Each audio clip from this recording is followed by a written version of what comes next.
Josué capítulo 24, verso 15 está escrito: Mas se vocês não querem ser servos do Senhor, decidam hoje a quem vão servir.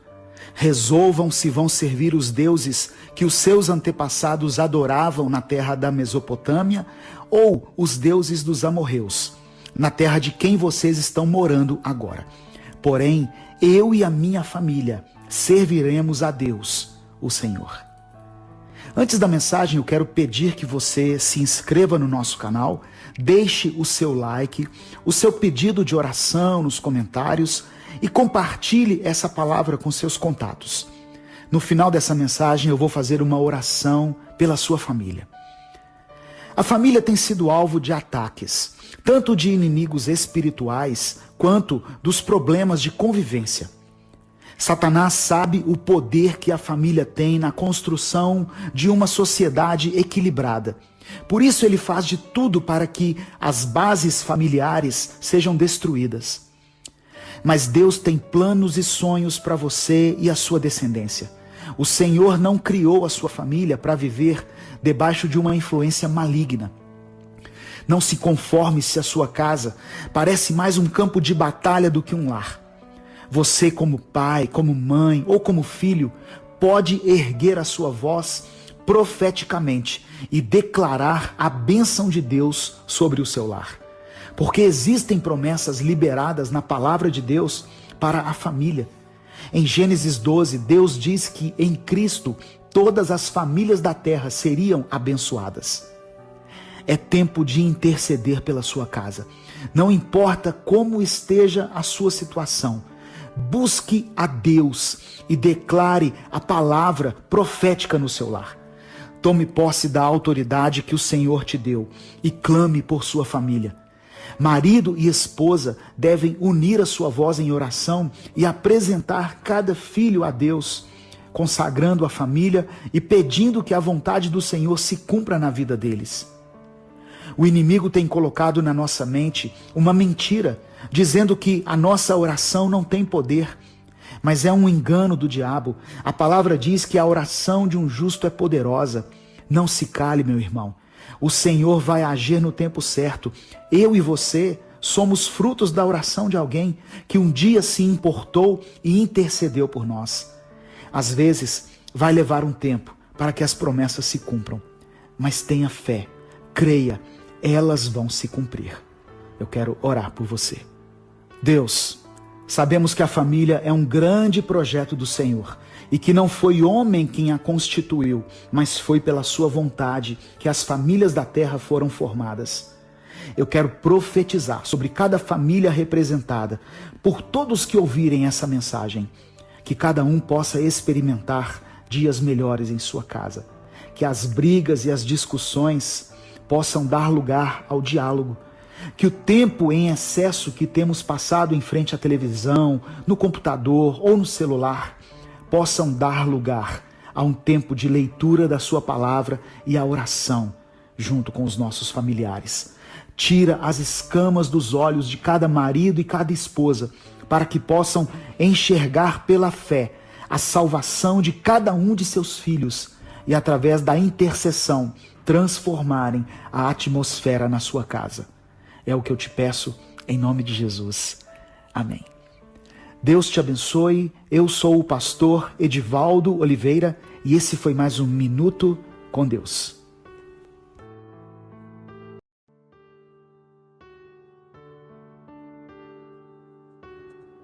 Salmos 71, verso 20, diz assim: Tu que me fizeste passar muitas e duras tribulações, restaurarás a minha vida e das profundezas da terra de novo me farás subir. Às vezes é difícil imaginar por que é que mesmo depois que entregamos nossa vida a Cristo, ainda estamos sujeitos às provações e tribulações da vida. Por que um Deus bom e amoroso permite que passemos por coisas como uma enfermidade, uma separação, um desemprego, a morte de um filho, preocupações e medo?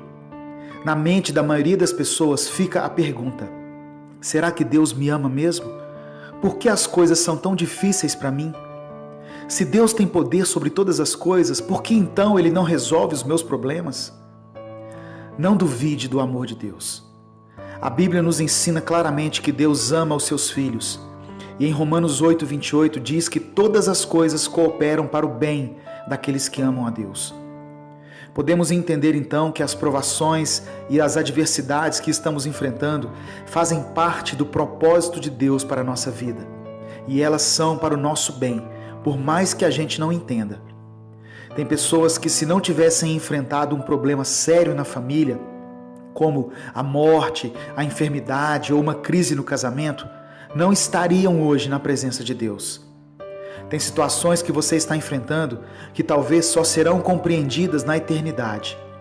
O apóstolo Pedro diz o seguinte: nisso vocês exultam, ainda que agora, por um pouco de tempo, devam ser entristecidos por todo tipo de provação. Assim acontece para que fique comprovado que a fé que vocês têm, muito mais valiosa do que o ouro que perece, mesmo que refinado pelo fogo, é genuína e resultará em louvor, glória e honra, quando Jesus Cristo for revelado. Receba essa promessa em sua vida. Suas tribulações vão resultar em louvor, glória e honra. O salmista diz no capítulo 71 que o mesmo Deus que o fez passar por muitas e duras tribulações restauraria a sua vida e o ergueria novamente. Entenda que suas provações não são maiores do que o seu Deus, como diz a canção, e não vão te impedir de caminhar.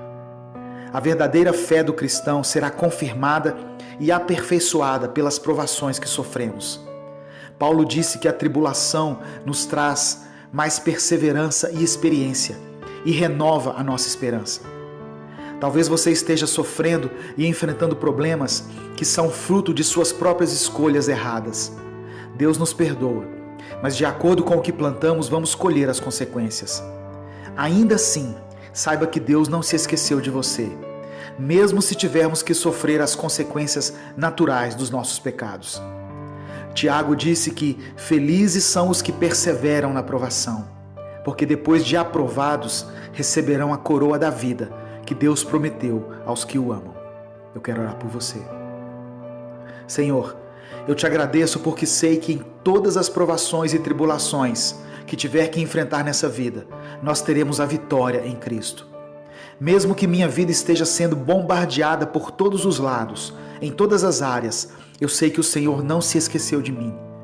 A tua palavra diz que nenhuma provação será maior do que a nossa capacidade de suportá-la e que o Senhor nos daria livramento para que a pudéssemos suportar.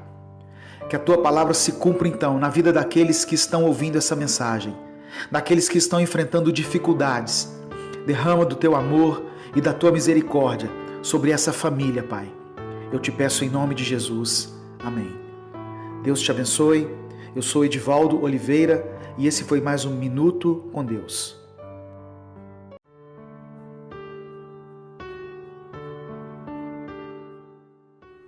Marcos capítulo 8, verso 25 está escrito: mais uma vez, Jesus colocou as mãos sobre os olhos do homem.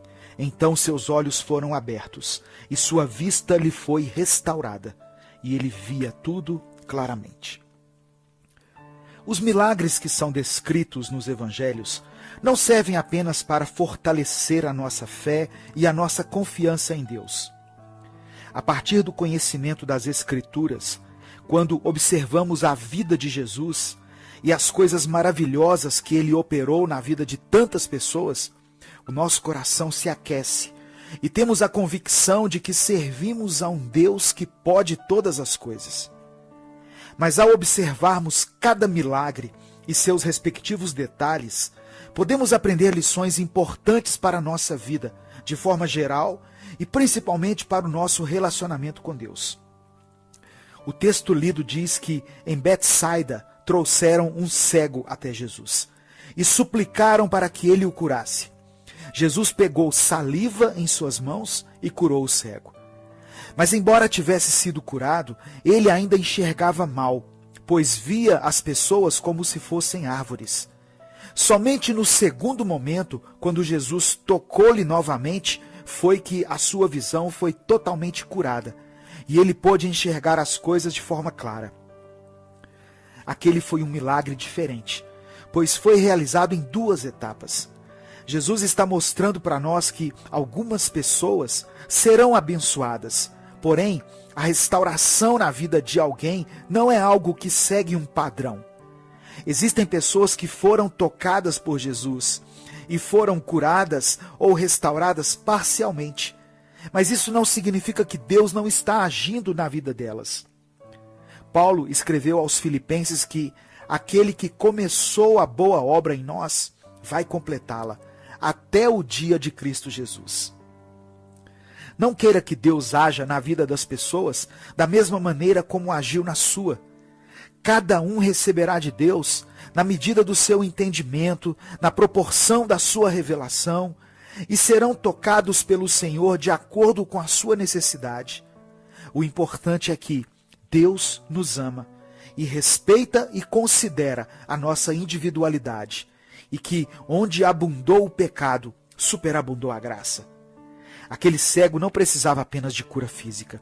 Ele deveria receber também o discernimento espiritual, pois o seu olhar sobre as pessoas estava totalmente errado, contaminado pelas influências ruins do lugar em que ele vivia. Ele estava em um lugar onde era impedido de enxergar a vida com clareza, o que distorcia a sua maneira de pensar e de ver, não somente em relação a si mesmo, mas aos que estavam ao seu redor. Deus curou um cego em Betsaida, que é chamada Casa da Pesca, e ele também pode restaurar a nossa visão. Ainda que ele não faça isso de uma só vez, mas a obra que ele começou, ele vai terminar um dia. Eu quero orar por você. Senhor, a sua palavra nos fortalece e nos traz ânimo e coragem. Queremos ter uma visão correta em relação às pessoas e em relação a nós mesmos. Consagramos a nossa vida a Ti. Faça-nos viver para o louvor da sua glória. Não permita que as coisas deste mundo ofusquem a nossa visão. Que os nossos olhos sejam curados e possamos enxergar as suas maravilhas. Nós oramos e te agradecemos. Em nome de Jesus. Amém. Compartilhe essa mensagem. Ela pode mudar a vida de alguém. Inscreva-se no canal e torne-se membro caso queira apoiar esse ministério. Deus te abençoe. Eu sou o pastor Edivaldo Oliveira e esse foi mais um Minuto com Deus.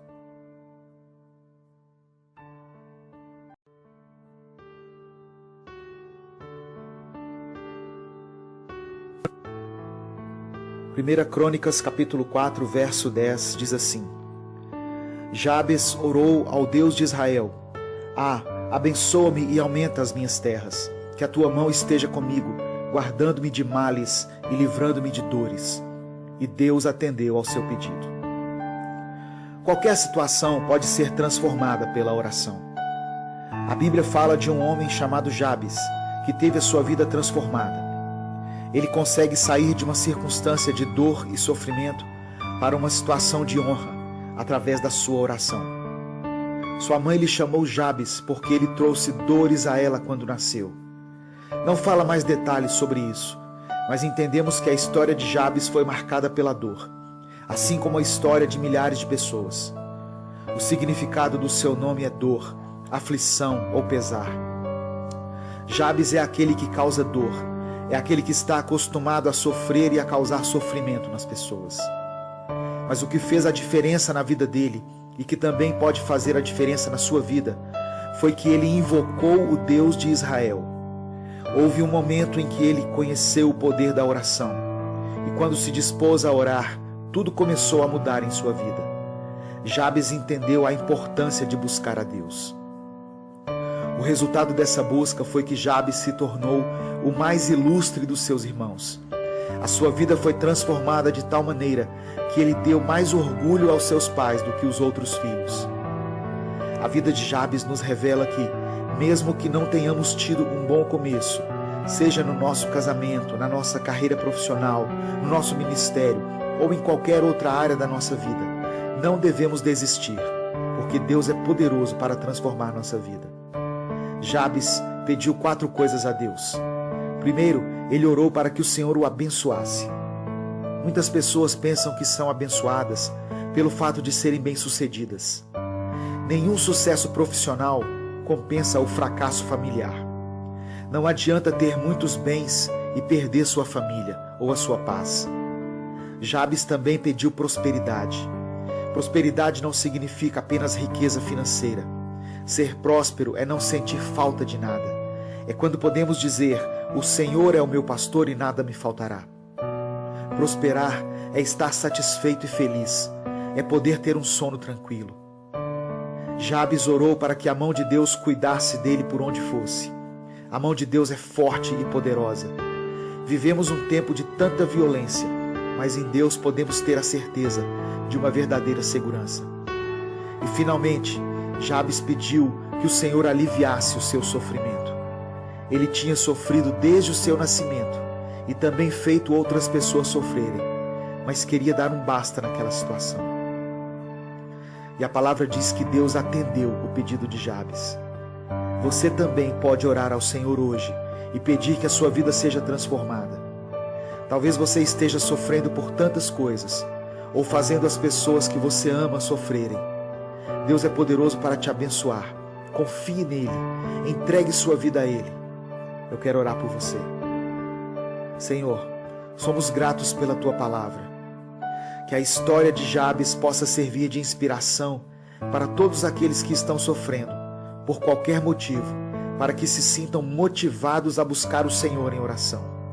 Restaura a vida de todos que estão ouvindo essa mensagem, em todas as áreas. Eu oro em nome de Jesus. Amém. Deus te abençoe. Eu sou Edivaldo Oliveira e esse foi mais um Minuto com Deus.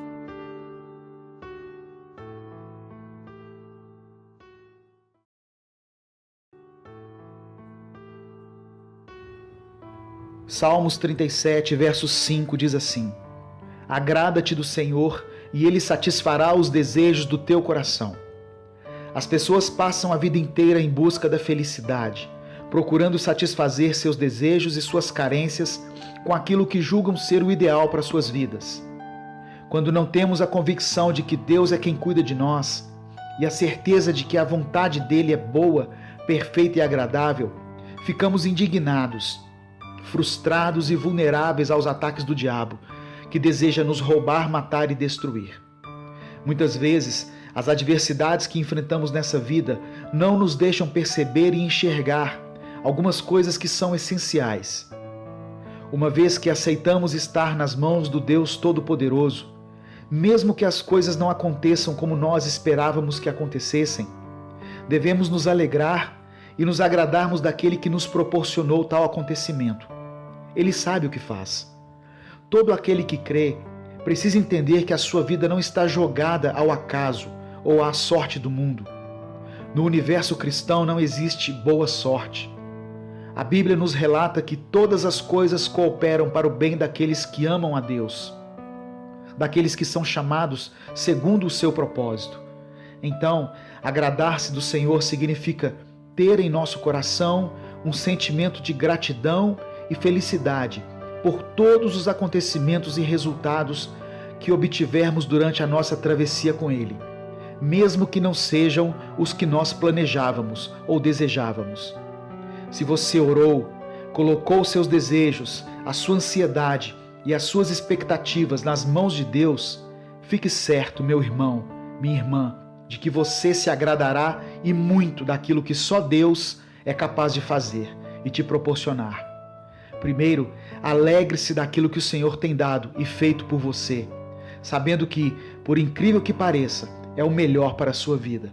E depois, como um Deus maravilhoso e misericordioso que é, Ele mesmo satisfará os desejos do seu coração. Perceba que o salmista diz que não é apenas um, mas muitos dos seus desejos. Ame a Deus, confie nele, alegre-se em seus feitos. Não há prejuízo, porque o que você precisava perder, você já perdeu, a sua condenação. Eu quero orar por você. Senhor, que através dessa mensagem, as pessoas possam enxergar que a sua vontade, o seu olhar e os seus feitos em qualquer área da nossa vida é o que há de excelente para nós. Não sabemos o que queremos quando pedimos em oração, assim como diz na sua palavra, há caminhos que ao ser humano parecem ser as melhores opções de vida, mas ao final conduzem à morte.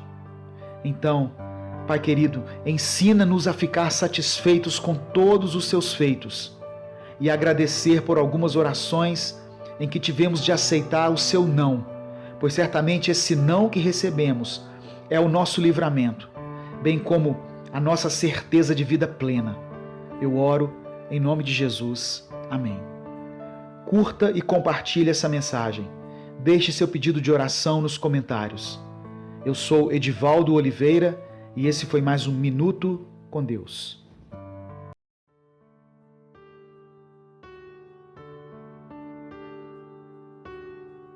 João capítulo 6, verso 9, diz assim: Está aqui um rapaz que tem 5 pães de cevada e 2 peixinhos.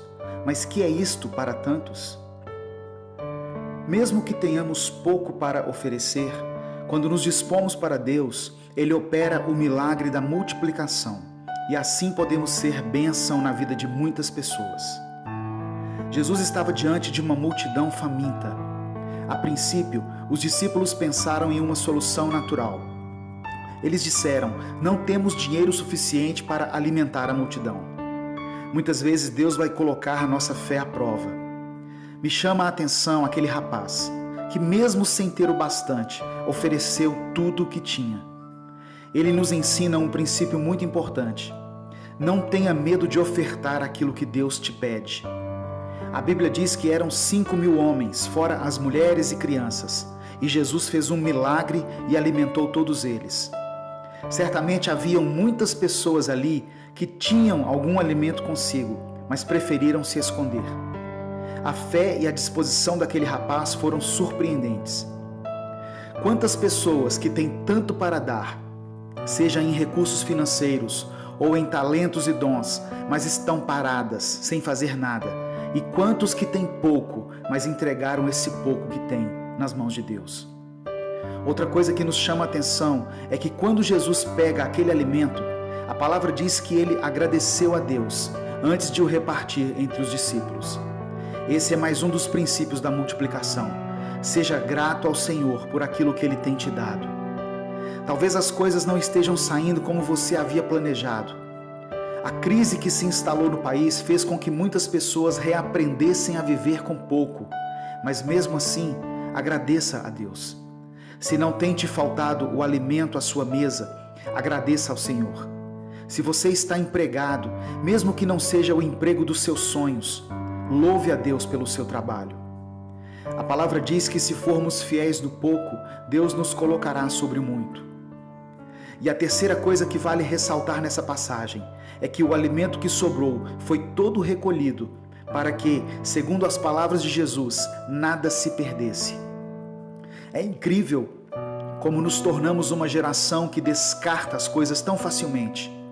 Eu quero te dizer uma coisa: se o seu guarda-roupas não está mais cabendo nenhuma peça, é sinal de que está na hora de você doar para alguém. Se Deus tem abençoado tanto a sua vida, quem sabe é para que você seja um canal de bênção na vida de outras pessoas. Quantas pessoas necessitadas ao seu redor e você não se importa? As multidões continuam famintas, seja do alimento físico ou do alimento espiritual, e Jesus continua esperando que alguém como aquele jovem se disponha e não tenha medo de entregar o pouco que tem. Eu quero orar por você. Senhor, somos gratos porque de alguma maneira o Senhor tem suprido todas as nossas necessidades. Use a nossa vida como um canal de bênçãos para que outras pessoas também sejam beneficiadas pela porção que o Senhor tem nos dado. Eu te peço que o Senhor supra a mesa da viúva, do órfão e do missionário. Não deixe que o egoísmo e a ganância sufoquem o sentimento de compaixão que o Espírito Santo colocar em nosso coração. Eu oro em nome de Jesus. Amém. Faça sua inscrição no canal do YouTube e curta a página Minuto com Deus no Facebook. Deus te abençoe. Eu sou Edivaldo Oliveira e esse foi mais um Minuto com Deus.